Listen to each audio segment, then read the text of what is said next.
Hercegovci i luda imena njihovih jela. Probajte pogoditi kako su nazvali ovo tradicionalno božićno jelo koje se najviše priprema u Rami, a to je mjesto onako na slovo i Bosne i Hercegovine. Žito morate oprati u jedno 100 voda. Moja mater je ovo prala ujutro kad sam se ja ustao u 8, pa ja mislim neke do 10 sati.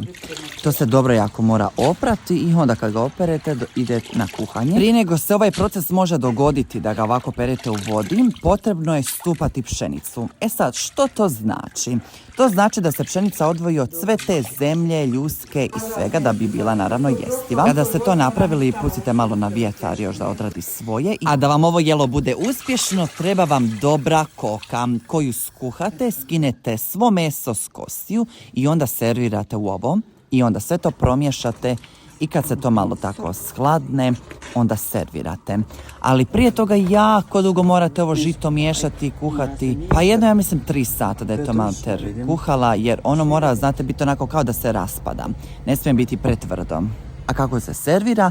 Dakle, kad se to malo ohladi, onda na maslacu stavite, ne znam koliko već želite, i servirate. Oni se svi u tom guše za Božić. Ja ne želim to probati, apsolutno žito. Pored sve pečenke koje naručimo i koju uzmemo, oni žito jedu.